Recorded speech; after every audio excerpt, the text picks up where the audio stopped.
Welcome, everybody. Welcome, welcome. So good to have you here. Nina, Harvey, Dawn, looking more and more like a Buddha every day, a yogi. Yeah, so there's only the Buddha. Everything is the Buddha. You could call it God, you could call it love, wholeness.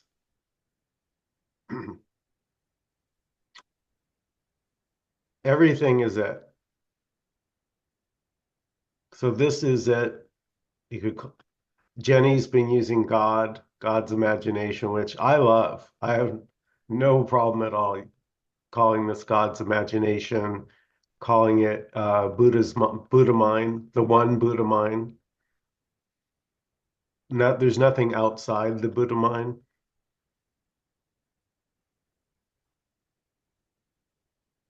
There's even the Buddha mind thinking about what the hell's the Buddha mind, right? Like it feels like it's you that's thinking about what Michael's saying, but it's not. It's the Buddha mind talking to itself.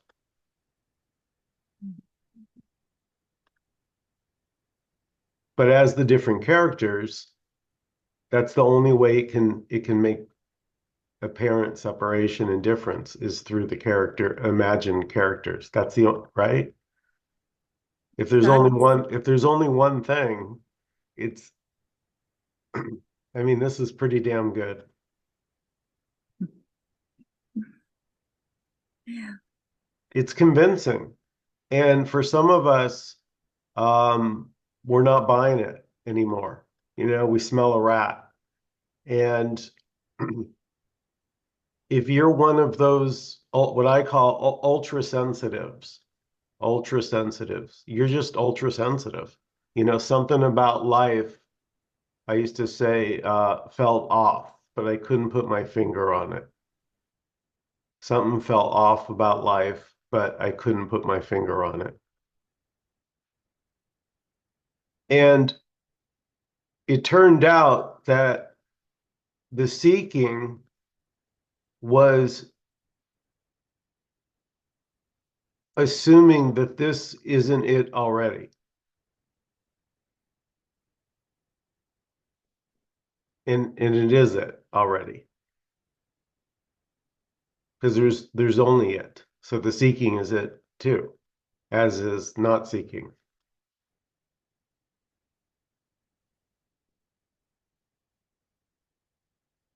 The recognition that this is all one and the not caring about it are equally this. The people that just normally go about their lives, they don't they don't ever think about feeling separate. It just doesn't come up for them.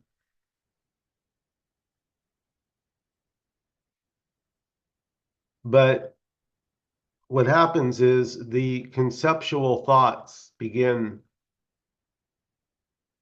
to feel empty, like they're not feeding you anymore. And there can be a real fear because you've always sort of relied on, excuse me, on thoughts to kind of guide you. And suddenly you're like, whoa,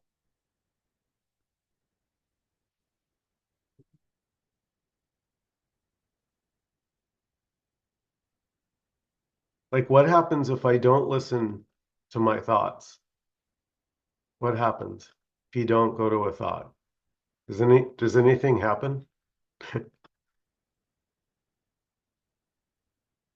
Like you just let the thoughts come and go. Like they do their thing. Like you're not that interested. Like whatever.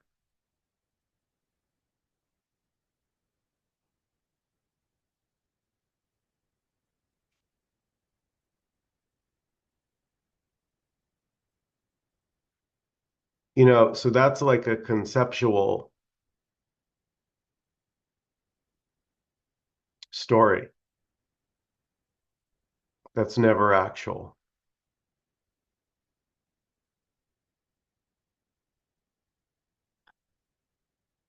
Right? Is the movie in the head happening anywhere but in the head?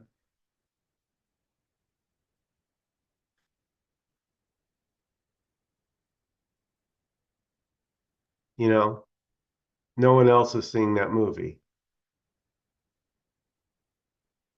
I know. I'm just kind of chuckling because I think it's funny that what is complete and whole already, we're trying to make complete and whole. Yeah, that was my post. That that was your post. That was Yes, my post. I loved it. What is already whole and complete and free cannot be made to be whole and complete and free. That's already. It's already. Because there's no separation, so Yeah, nothing can be made yeah, something different. yeah. It's already free. It's just this feeling that it's not. There's this Mhm. feeling or this thought of lack or limitation. I don't feel complete. And it's a really shock when the feeling I don't feel complete is recognized by no one. Just so there's no one recognizing it. There's no person. Which brings me to another topic that I love to talk about. Are you really inside that body?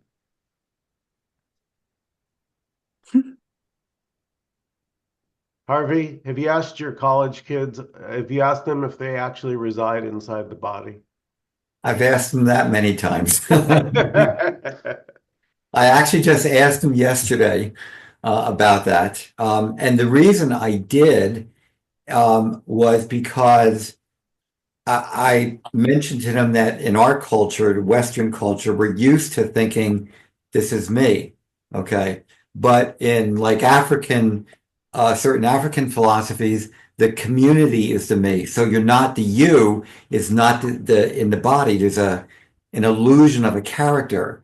Okay. And they usually get very confused, which I think is a good thing. And then I tell them, don't land on any of these because none of them are really, they're just different ways of looking at it.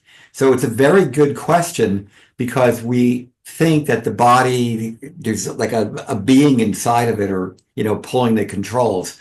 So that's an excellent question. It's one I use frequently. Wow. Yeah.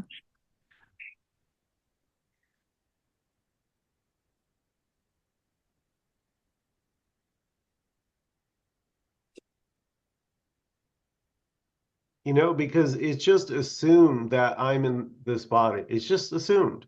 It's just an assumption since childhood that I exist in the body. But, those of us like when you're on this path and you're hardcore seeking what I call your hair's on fire, like no stone goes unturned. So if you think you're in your body, like where? Like where are you in the body? Like give me a location. Can we cut open, if we cut open your skull, are we going to find you in there?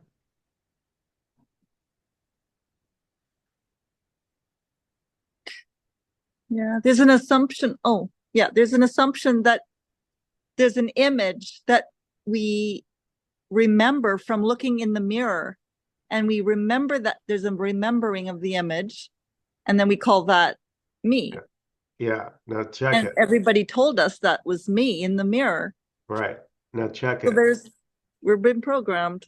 Nina, watch this. This is so cool. So you're talking about the mirror, right? So like right now, I can see your face, you can see my face, but you can also see your own face, correct? Yes. Okay, so guys, check it.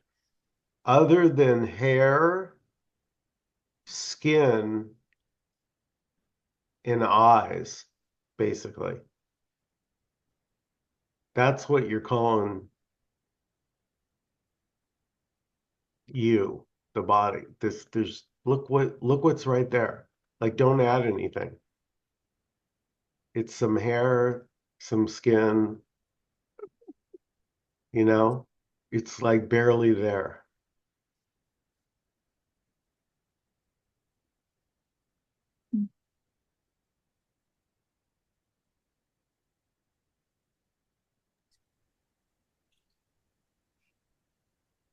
And there's a claiming,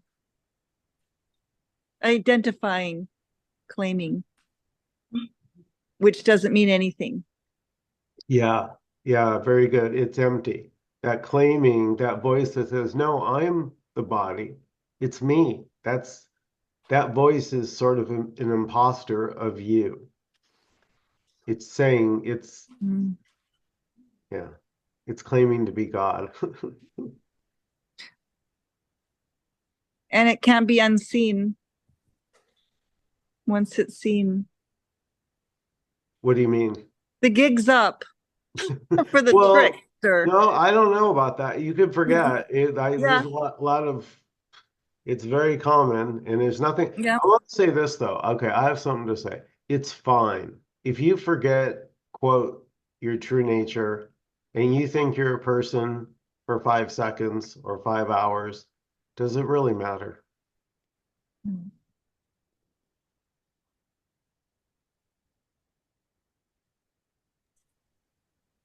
There's always a balancing out of forgetting and then remembering. And it Yeah, balances itself out back and forth, but beautiful. nobody's doing that. I love what you said, balancing out, because it's actually the yin and the yang are perfectly, the black can't exist. I was talking to Jenny about this, and she talks about this a lot, is black can't exist without white. So if you kill white, Right. then you kill black. If you kill black, you kill white. They can't exist without each other. So good can't exist without evil. Hungry can't exist without full. So suddenly those things that you pushed away before, you know, suddenly they're not seen as bad. They're just life. That's just how it is. That's the yin and the yang are in constant motion and nobody's deciding. And they both get to be experienced, but by no one. Exactly. Beautiful. Yeah. Get, Because you know why? Because we know sadness, we know pain, we know heartbreak, we know feeling alone. mhm. So it is experienced, but it's experienced by this. Mhm.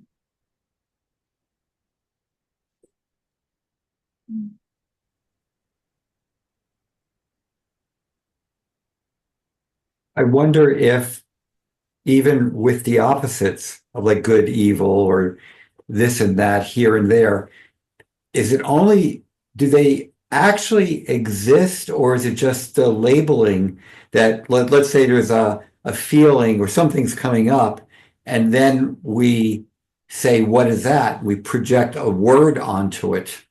And then, so the opposites, I think, almost exist in language, of course, but in the direct experience, it's neither this nor that. It just is, Yeah, is.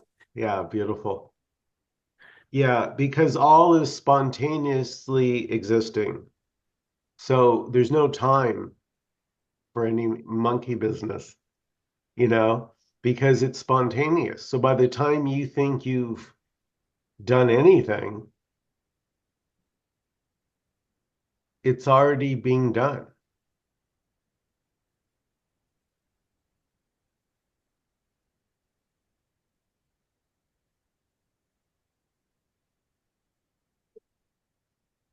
That's a good point, because it's almost prior to the point of the mind, whatever we call the mind, labeling it as whatever we label it as. But in and of itself, it's neither this nor that. It just is whatever it is, I guess.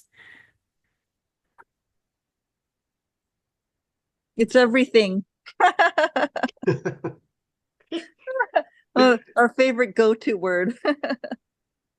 And not even that. It's not even that. Yeah. Because that's just another concept. Yes.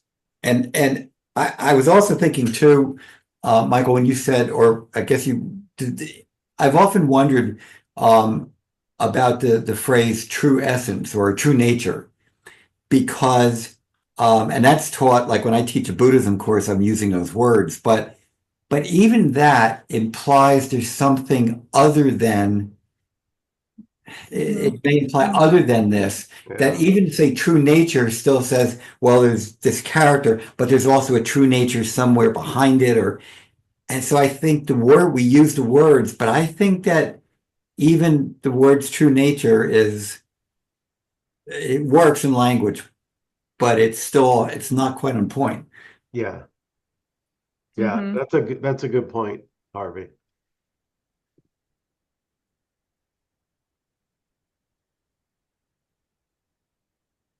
That's why this is the kind of the end of the road.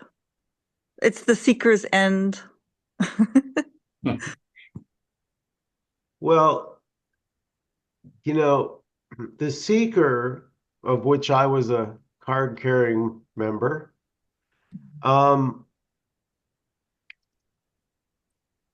the idea that your Buddha doesn't occur because no, Buddha's out there somewhere. That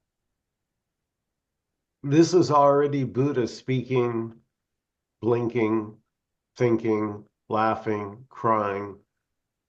Already is the Buddha doing everything. There's nothing that's not done that's not the Buddha. So it's the rain, the upset stomach, the rent, all of it. That's the freedom. I did a post a little bit ago that in until the whole thing is magical, nothing is magical.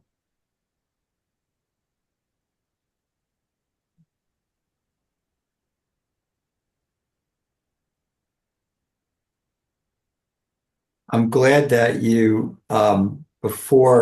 I'm glad that you're sort of rotating the words, which is a good thing. So you could use the word God or Buddha, or in one area of Buddhism, they call it everything is Buddha nature. That's another phrasing.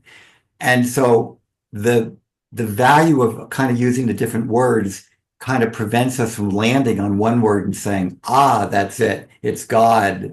You could say it's God's imagination, it's Buddha nature.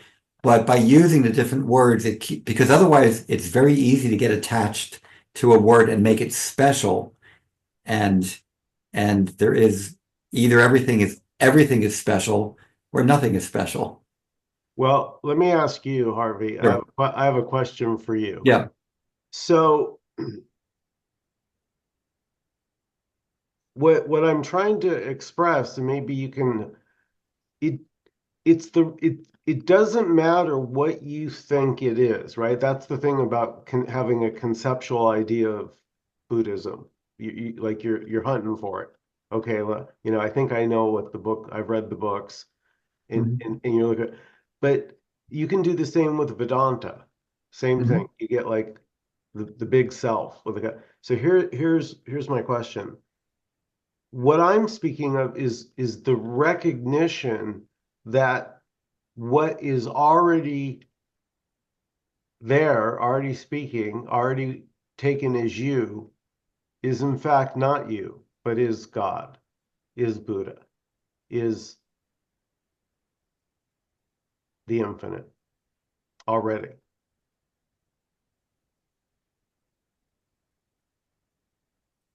So was that the question? Well, it's the Yeah. self, sort of. I know it wasn't a good one, but it's the recognition. I want to put my finger on, Harvey. It's the recognition that I'm already what I'm looking for, no matter how you couch it.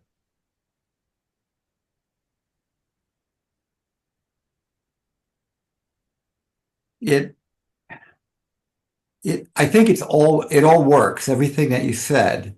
But um, I, as long as it's seen, it's just a way of speaking about that which can't really be spoken. It's so if we say I am that or I am everything or all those, I mean, there's a lot of phrases that get bandied about, and they're all useful. But I guess what I'm thinking is that any of them, including Buddha nature, God, whatever, if we get attached, the phrase may feel okay, but if we get attached to it and land and sort of land on the phrase, Yeah. then we're back to we've made a wonderful concept, but it's still kind of conceptual at that point. So that um so any you could say blah blah blah, is or anything. Any word could work. Right. But I'm saying it's missing the point when it's so we all do it, is to go to the concept. But what I'm saying, the recognition was not any concept, or as Yes. Leela said that no state is it because all states are it. Yeah, that when it's said that way, it gives it the equanimity. It's like there's an equalness. That the equanimity, that's what I think often gets missed in a lot of the sort of the teachings that go around there, because then that's why whatever words you use, anything is okay. Any word, because it's all equal. It's all empty of any independent special existence. It just is whatever shows up, whatever words are showing up. And so every word, it's all okay to use any of it. But there is no specialness, I guess, that's attributed to it. It's just whatever shows up in the words. Well, you could say it's all special, or you could say nothing special. Yes. And then it works perfectly. Yeah. It works because in that sense, again, there's that sort of equanimity that everything is just completely as it is. So yeah, everything is special or nothing is special. In either way, it works. Yeah. Because there's no separation. Even in these words, they don't mean anything. Even,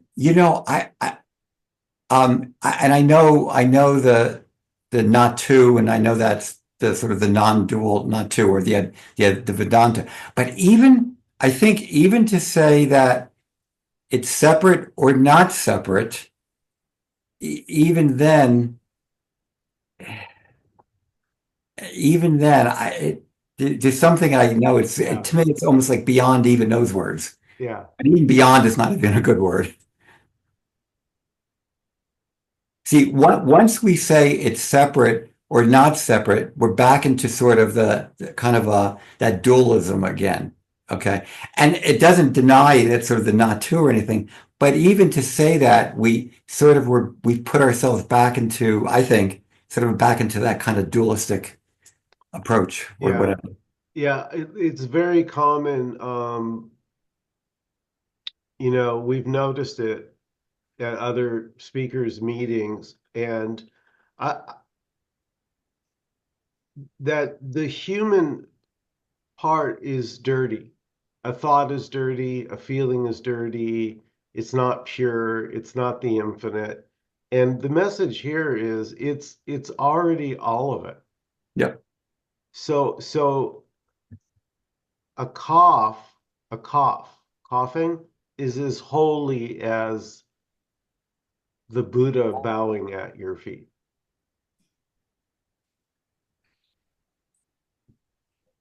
Exactly.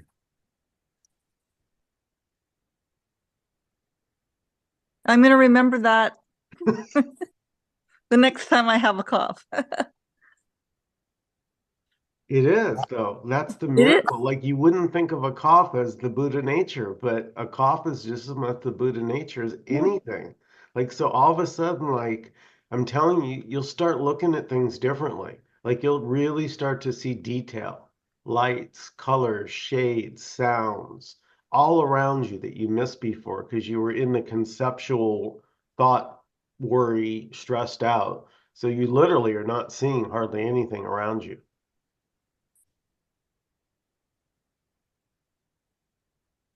But even the stressed out thought, worry, if that's also it, Hmm. then seeing things more clearly and more beautifully and that state is not better than being confused and seeing everything as separate and being miserable. Well, There's they're both the miracle. they are. So this is not about getting better, which is what I'm trying to do. No, so I know about that. But yeah. But Don, brother, Yeah. and also having a motherfucking preference for the realization and the peace is it as well. So there's nothing wrong with preferring, Right. you know what I'm saying? And Yeah. not the suffering. It's this suffering, and this doesn't feel good, feeling separate from itself. Which is perfect. So suffering is a miracle. Yeah. It's like a cough. A cough is a miracle. Yeah, Suffering yeah. is a miracle, and Yeah. enlightenment Yeah. is a miracle. Yeah. It's all a miracle. Yeah, exactly. Yeah. All. Yeah. And I But got that's because practice it's already believing that. recognized. Sorry. What? No, go ahead. It's already recognized that it is already a miracle. But then there's the unrecognition, right? Like not recognized that there's a miracle happening. And you can say, there's a miracle here. And they'd be like, you're off your rocker. You don't know what you're talking about. Because they want to stay in this suffering. It's Yeah. almost like an addiction. Which or is something. also a miracle. It's the same miracle. And they can One state carry the on in suffering, their. that's the same miracle. Mhm. It's Yeah. not lower than the miracle you're referring to. I mean, Right. I know like in the Course in Miracles, it says there's no hierarchy of miracles. That's right. Every miracle is the same. There's just a belief coming from whoever's seeing and hearing that there might be something wrong with them. Like that's a belief in separation. Right. But what's actually believing in separation? Yeah, who's doing that? It's just happening.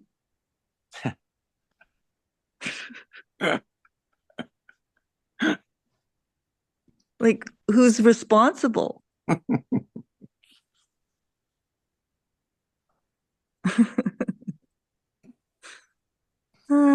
So Just another thought.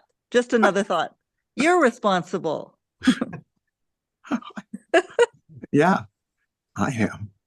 I am the way I have it in my mind, I am responsible for all the ills of the world. So now I need to turn that into a miracle. So help me.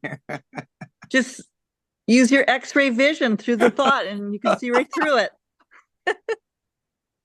Well, you only need salvation if you're really broken. But if you're not actually broken, you don't need salvation. Perfect. It's a change of perception.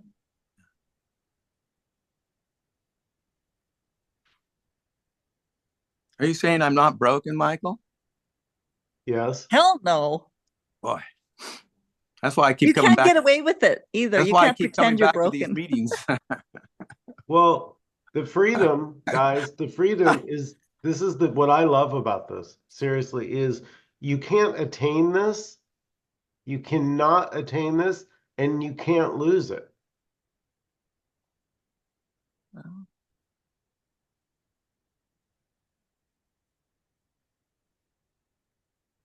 Makes you want to go jump in the streets or something. Yeah, right. See, that's the freedom that Jenny and I were always hollering. Like she's practically having an orgasm on her videos. She's so jacked up because Woohoo. it's a freedom that everything is it. So you're free. It like frees you up. Like all of a sudden you realize, oh my God, I could do anything. And it doesn't mean anything. Yeah. And yet it could mean everything at the same time.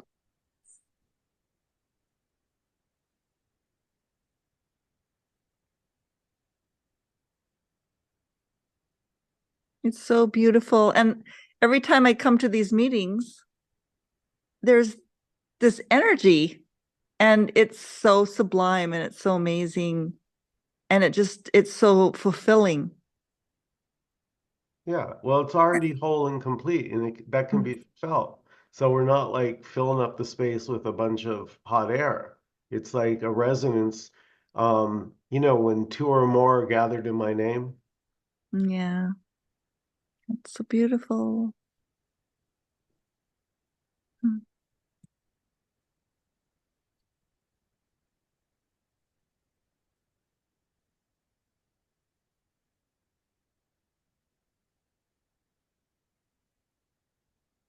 See, that's the thing about, try everything. Like that's my recommendation. Peter Brown used to say the same thing. Try everything. Try whatever you think will work. Because the point is, eventually you'll see that nothing works, but you have to see it for yourself. You're not going to stop just because someone tells you to stop. So seek to your heart's content. But here, yeah, Leela and I were talking about this. It was just a complete, like, we were out of tries. We were out of tries. We didn't know up from down, and it was like you've played all your cards, including the aces in your back pocket and up your sleeves, all your tricks, all your nothing. You got nothing. You're done. So nothing works, or everything works. So all of my practices that I've done over many, many years, I could look at, none of them have worked, or they all have worked. They all worked in that moment, because that's what was happening. That was it. So They were worked. unraveling all your all the belief systems. They were just unraveling. They weren't actually, you weren't gaining nothing. It's just unraveling into nothing. It actually did the opposite that you thought it did, just to fall away. Yeah, it is. I have to say, it is energetic. I just have to say that because there's a tension that used to be here all the time, an anxiety, I guess they call it existential angst. And that doesn't seem to be here anymore. Like I don't feel the urge to escape. The moment is fine somehow. But I don't know how. I have no proof. Right. Sometimes there's a thought that here it comes and goes. There's a thought, oh, it's here now. Oh, it's gone. And yet I don't know how I could prove that. Whether the anxiety is here or not. And like, how would anybody tell? How could I even explain it? So it doesn't mean anything in the end. Yeah, and it does seem, I have to say, everybody I know, it kind of comes and goes. Like the ocean, the waves, it's not always up. Like the waves, in order to go up, you got to go down. But then in the end, the back and forth motion, you end up seeing them exactly the same. So it's like, what are you going to write home about that for? Like, why tell a big story about that? Like, or the victim story or whatever story, it's just part of the waves going in and out. And then eventually the stories just don't hold water. So I see what you did. I didn't know that was coming. No, you don't. See, that's the thing. None of us knows what we're going to say. We think we do. We think we know, but really, do you really know what you're going to say next? Do you know what you're going to think next?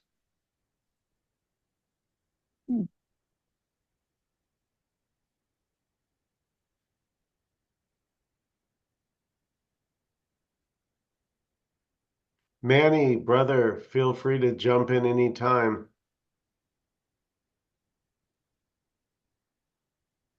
I'm away from home in Sedona and had to take a little time to get on, log on, as you might call it. But as the conversation's going, I've been to some meetings while I've been here. I like to explore other meetings and different things. And this is an Al-Anon based type meetings where they have a 12-step program and stuff. And what I notice in a lot of it is people are struggling. They're struggling to maintain the self-centeredness and that ego that they think they can still, as you were saying, they haven't played out all their aces, their card, and they still think that there's something that they can come up with to resolve the issues of another person. Yeah. And, Yeah. and yet we don't see that the issues that we have within ourselves of the reactions. And when we're talking here, we're also what I sense is that when people are holding on to resentments and all these guilt trips and shame trips and all this kind of stuff, it actually harms their physical body. And they develop cancer. And I've had some friends that got that, and they've died, some of them, because of that. And that too is, as we say, it's all part of the whole. But yet, in the meetings that I go to, I try to emphasize that you don't have to live that way. But that's not up to me because they're choosing to do that. And so it's like live and let live type slogan that I emphasize also to work on ourselves, to see that I'm looking for something that's already here, already present, and never not here. And it's just my concepts of who I think I am. When you were talking earlier about the body and I was saying because they were talking about detachment, detached from, and can I do any of that? Can I detach from the thoughts, feelings, and emotions, memories? I was listening to one of the tapes, uh, one of the things that you posted, and it was talking about the past and future. And it just hit me a different way. That's what this is about. All of a sudden, you get clear at there is, we hear it over and over and over again. And then all of a sudden, whoa, this is all there is, really. Yeah. Beautiful. And and this past memories that I have and the emotions that come up, eh, they're not real. It's just me uh, focusing on them, putting my attention on them, and obsessing over them, whatever it is that keeps them alive, Uh, seemingly alive. yeah. And it's not even you doing that. No, right? No, that applies to the future too. These projections of, in these kind of meetings, they have the worst case scenario is going to happen to the other person Yeah. and themselves. They're not, it's all self-centered pretty much. Well, yeah, that's the definition of me. It's, yeah, And what's a yeah, me without self-centeredness? yeah.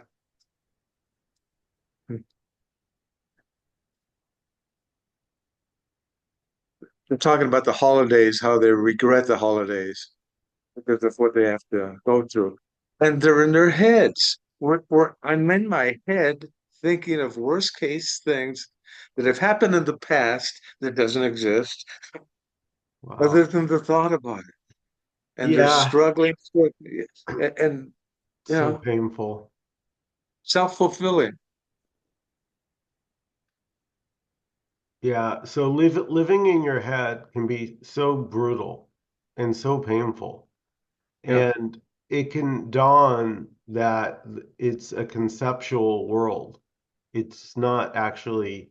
So that's why if you're looking for like a little practice, like you can always bring your attention just to the simplicity of what is, like right, without concepts. Right. So if you just bring it to this moment, it's pretty simple. It's just a little Zoom meeting with, 7 people. Yeah. Although, Leonard Jacobson was good at that, bringing you back to presence. That's being here. Yeah, thanks. Nina, you're muted. I was just thinking about how our voices, they're all unique, like instruments. Yes, exactly. That's how I feel everything is an instrument or an expression or a musical It's instrument. like, Everything is. yeah, whatever it is, we keep labeling it.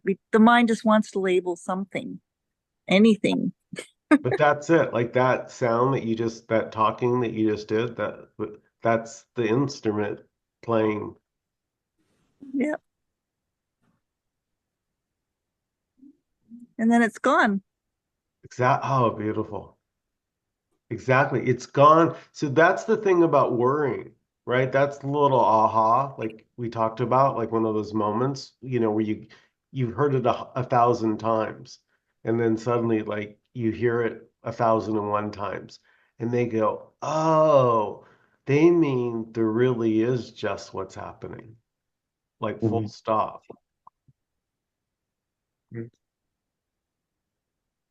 So there's a grieving of a belief in characters that have identities. There's all that. It's like a grieving, and then it stops. Then the grieving stops, and then it's like everything is the same. Well, what the me can't handle, you can't handle the truth. The me, the me can't handle that there's just no rules to this. None. Zero. No rules. There aren't any. It's just not fair. Life isn't fair, Like and that just seems unfair, that life's not fair. But it's perfect, not from a personal standpoint, Right. but from the totality is life is, fully, perfectly in harmony with itself.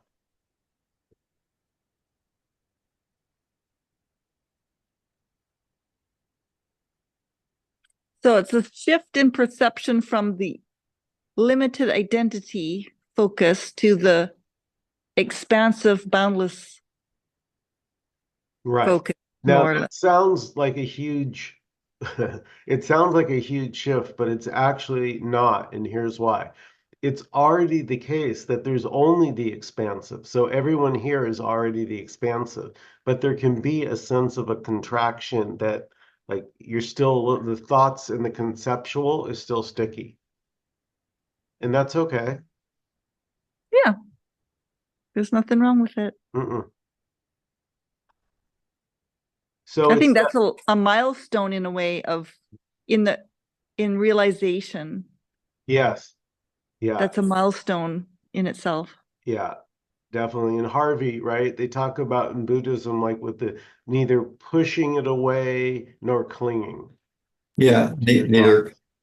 not grasping nor pushing, because then there's that still point of it's neither, that the art they say the art, and I'm not a Buddhist, but they say that the origin of suffering is either to grasp or to push. And then when the Buddha sat under the tree, under the Bodhi tree, he realized that he was always pushing and grasping. And now when there was the attempt of the seductive women to say, come to me, to grasp them, or the demonic figures that said, I'll kill you, he didn't push away the demon, so to speak, and he didn't grasp at the beautiful women. He just sat. And in that just sitting of doing nothing, it was essentially doing nothing because there was no one to do it. And then everything, that was the awakening. It was like, oh, that's the origin of suffering, grasping. Yeah, And because beautiful. it all assumes there's someone that's going to do it. so that's a beautiful story. I love that story about the Buddha. Here's my question as you're saying it. So the Buddha's sitting there and he's not grasping or pushing anything away, all the temptations. it, so the temptations are just happening. And also, so here's where so the Buddha is, I'm assuming it's not by a choice. There'd have to be an individual there, a choice of, I'm going to sit here and I'm not going to grasp and I'm not going to push away.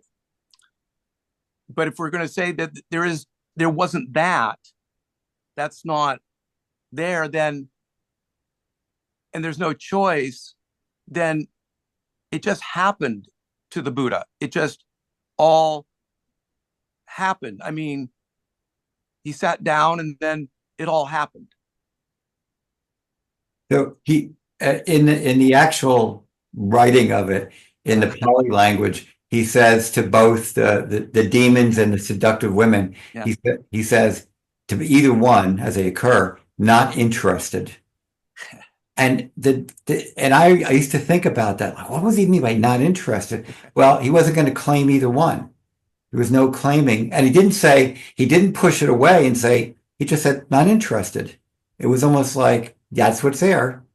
Right. So but my question, who is it that said not interested?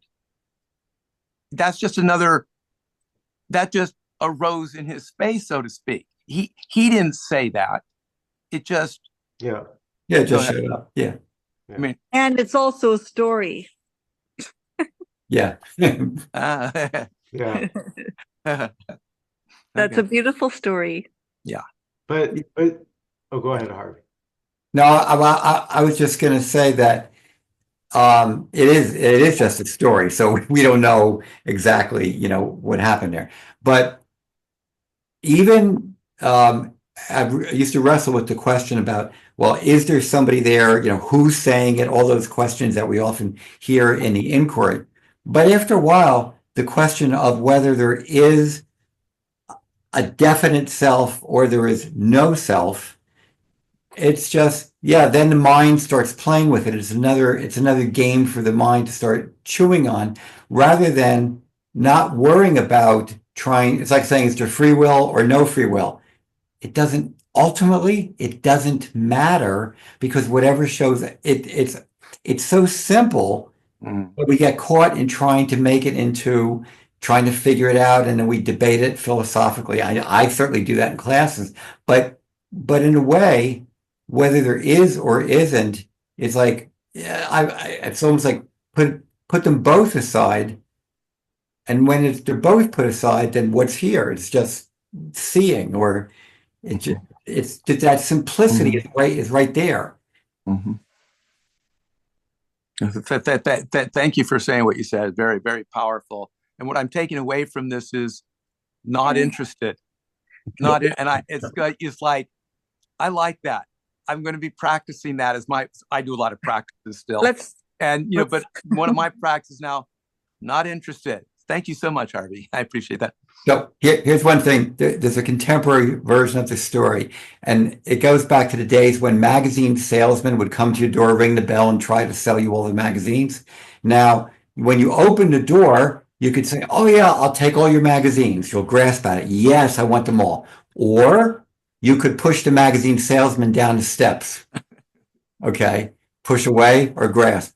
Or you could just say, not interested. Beautiful. This like describing the emptiness and the fullness happening at once.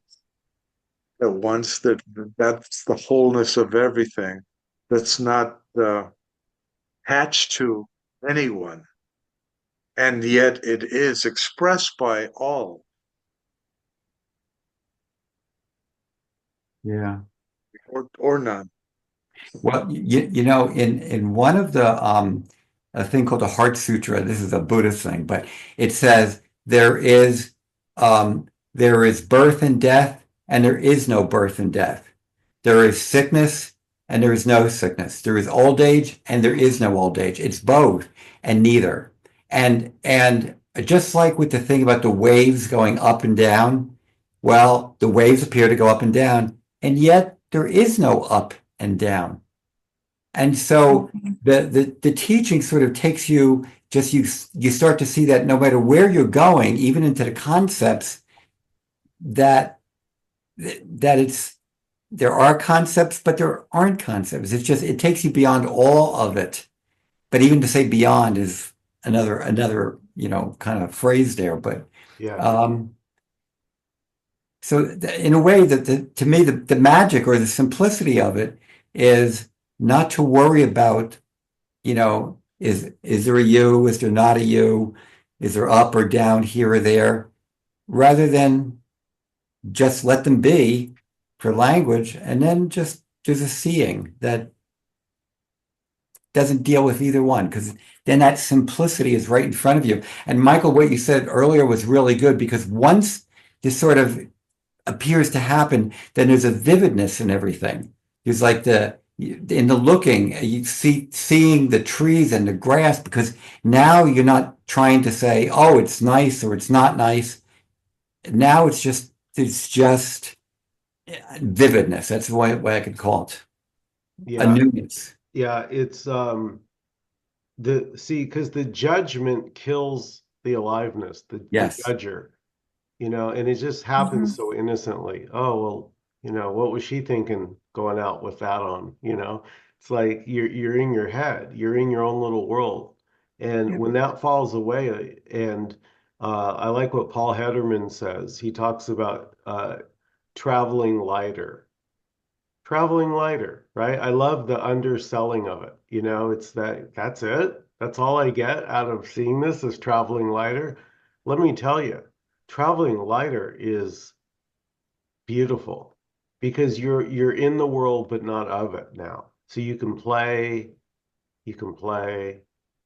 but it doesn't have the heaviness that it used to have. Michael, that reminds me Yay. of the action figures that you used to talk about in the Letterman, and the action figures is like the instrument that we're using to experience this world as we see it through the eyes of this being, whatever it is.